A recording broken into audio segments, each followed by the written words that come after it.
Welcome to Sandhya குட்டி channel. இன்றைக்கி நம்ம சந்தியா குட்டி சேனல் மூலயமா ரொம்பவே சாஃப்டான டேஸ்டியான வள்ளிக்கிழங்கை வச்சு ஒரு சூப்பரான பருப்பு போலி வந்து நம்ம செய்திருக்குங்க. இது எப்படி செய்யுதுன்னு சொல்லிட்டு டீட்டெயில்ஸை நம்ம வீடியோ மூலிமா பார்க்கலாம் வாங்க. அந்த பருப்பு போலி சாஃப்டான முறையில் எப்படி செய்யுதுன்னு சொல்லிட்டு நம்ம பார்க்கலாங்க. அதுக்கு பார்த்திங்கன்னா இந்த கப்பால் நான் 1 கப் அளவுக்கு பருப்பு கடலை பருப்பு ஒரு 3 மணி நேரம் நான் ஊற போட்டு வச்சுருக்கேங்க. இது நல்லா ஊறி வந்திருக்கு. இது ஒரு ஓரமாக இருக்கட்டும். அதற்கு முன்னாடி நம்ம இந்த மாவை நல்லா ஊற வச்சு எடுத்துக்கலாங்க. இப்போ நான் 2 கப் அளவுக்கு மைதா மாவு நான் சேர்த்துக்கிறேன். இப்போ 2 கப் அளவுக்கு நான் மைதா மாவு சேர்த்துக்கிட்டேங்க. இது கூட கலருக்காக மஞ்சத்தூள் சேர்த்துக்கலாம். ஒரு 1/4 டீஸ்பூன் அளவுக்கு மஞ்சத்தூள் நான் சேர்த்துக்கிறேன். இது கூடவே கொஞ்சமாக நம்ம இந்த மேல் மாவுக்கு தேவையான அளவுக்கு நம்ம உப்பு சேர்த்துக்கலாங்க. அதிகமான உப்பு சேர்த்துடக்கூடாது. ஒரு 2 பிஞ்சு அளவுக்கு நான் சால்ட்டு சேர்த்துக்கிறேன். இப்போ இது கூடவே ஆயிலும் அப்படி இல்லைன்னா நீங்கள் நெய்யவும் சேர்த்து நல்லா சாஃப்டாக பிசைஞ்சு எடுத்துக்கணுங்க. அதுக்கு நான் 2 டீஸ்பூன் அளவுக்கு ரீஃபண்ட் ஆயில் நான் சேர்த்துக்கிறேன்.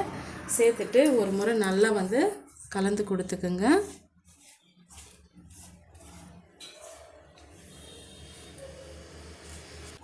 இப்போ கொஞ்சம் கொஞ்சமாக நம்ம தண்ணி சேர்த்து ஒரு ஸ்டிக்கியான கன்சிஸ்டன்சிக்கு நம்ம பிசைஞ்சு எடுத்துக்கலாம்.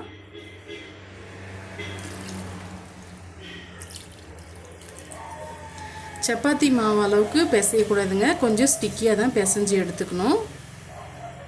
இந்த அளவுக்கு நான் ஸ்டிக்கியாக பிசைஞ்சு எடுத்துக்கிட்டேன். இப்போ மேல் மாவுக்கு நம்ம கொஞ்சமாக ஆயில் அப்ளை பண்ணி விட்டுக்கலாம். அப்போ தான் மேல் மாவு காஞ்சி வராமல் இருக்கும்.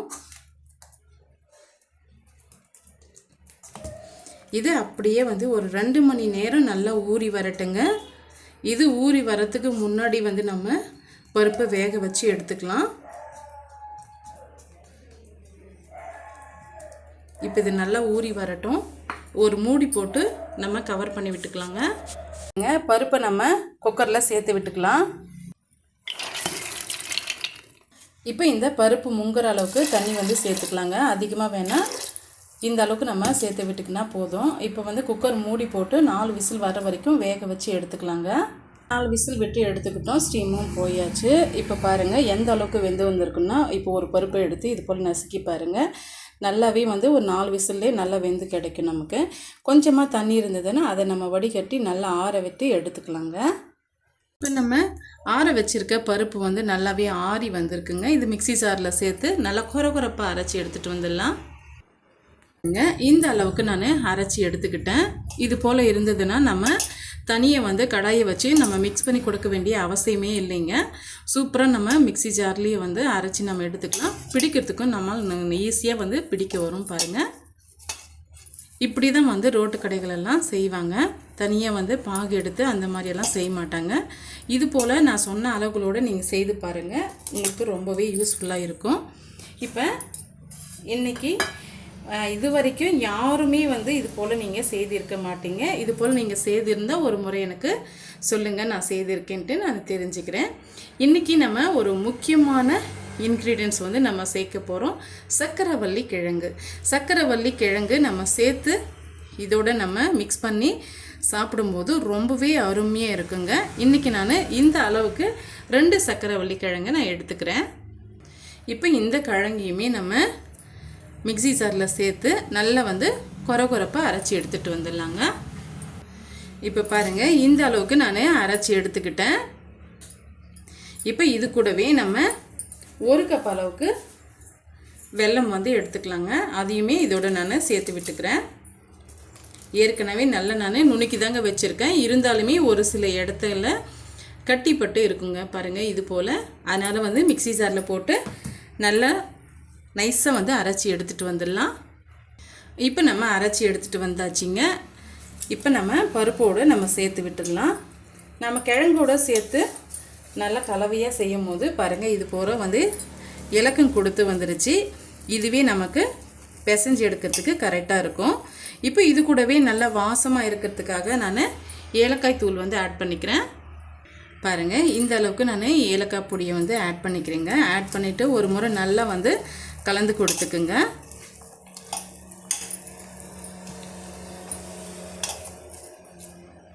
இப்போ பாருங்கள், நம்ம 1 கப் அளவுக்கு வெல்லம் வந்து எடுத்து வச்சுருந்தோம்.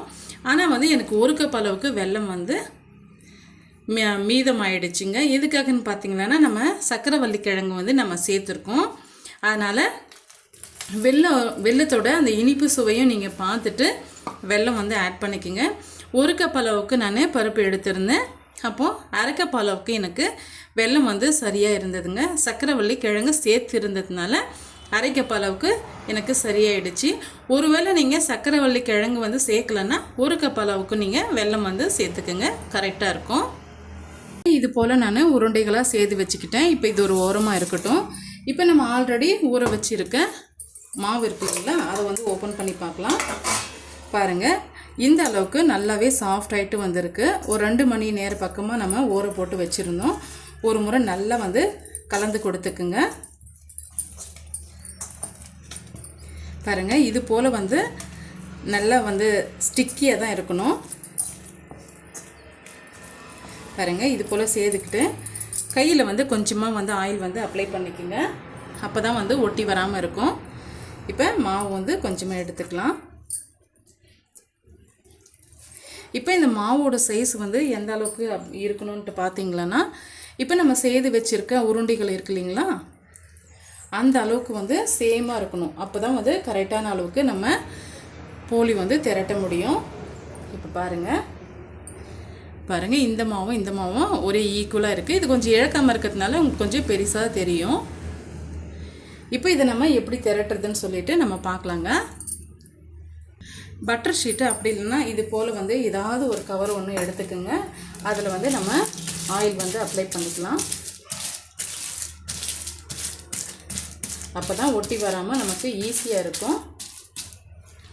இப்போ நம்ம உருண்டையாக செய்து வச்ச மாவு இருக்கு இல்லைங்களா, இதில் வந்து மிடில் நம்ம ஆல்ரெடி உருண்டையாக செய்து வச்சுருந்த இந்த பருப்பு இதை வந்து இதோட நம்ம சேர்த்து விட்டுடலாங்க.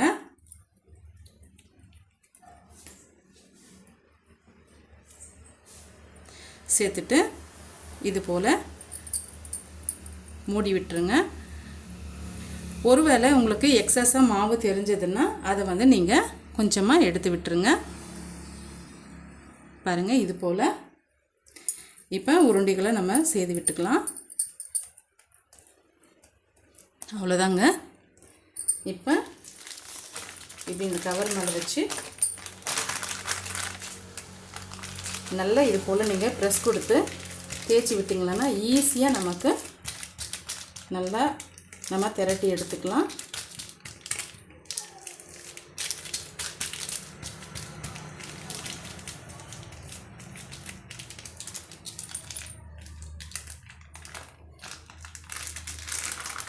பாருங்கள், இது போல் நம்ம சேர்த்து எடுத்துக்கிட்டோம். இப்போ நம்ம எப்படி சேர்த்துன்ட்டு நம்ம பார்க்கலாம்.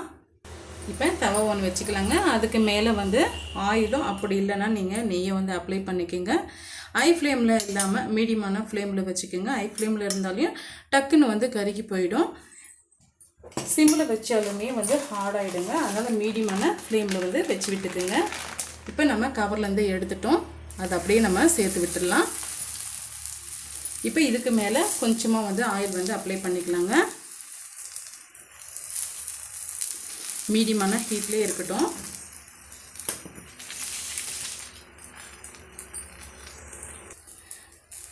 இப்போ பாருங்கள், லைட்டாக வந்து ஆயில் வந்து அப்ளை பண்ணிக்கலாங்க. மீடியமான ஹீட்லேயே இருக்கட்டும். ஜஸ்ட் வந்து ஒரு 2 நிமிஷம் ஆகிடுங்க. திருப்பி விட்டுக்கலாம். பாருங்கள், ஒரு 2 நிமிஷம் ஆகிடுச்சு. இதை நம்ம திருப்பி விட்டுக்கலாங்க. இப்போ இதுக்கு மேலேயும் கொஞ்சமாக நம்ம ஆயில் வந்து அப்ளை பண்ணிக்கலாம். ஜஸ்ட் வந்து ஒரு 1/4 டீஸ்பூன் அளவுக்கு மட்டும் நீங்கள் அப்ளை பண்ணிக்கோங்க. ஏற்கனவே நம்ம ஆயில் சேர்த்து தான் நம்ம பிசைஞ்சு விட்டுருக்கோம். மேல் மாவு வந்து கருகி போகாமல் நல்லா சாஃப்டாக இருக்கணும்னா இது போல் நாம் ஆயில் வந்து அப்ளை பண்ணி தான் ஆகணும். இப்போ இன்னும் சொல்லிட்டு வந்து நம்ம திருப்பி விட்டுக்கலாங்க. திருப்பி விடும்போது தான் ஒரே ஈவனாக எல்லா சைடும் நல்லா வெந்து வரும். இது போல் அழுத்தம் கொடுத்தும் நம்ம வேக வச்சு எடுத்துக்கணுங்க. அப்போ தான் மாவு நல்லா வெந்து கிடைக்கும்.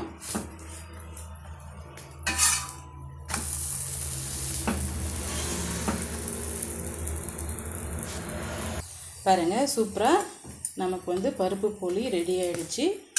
இதை நம்ம பிளேட்டுக்கு மாற்றிக்கலாம்.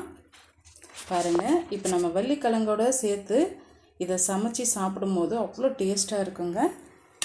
ரொம்பவே டேஸ்டியான பருப்பு போலி வந்து நம்ம செய்து முடிச்சிட்டோம்.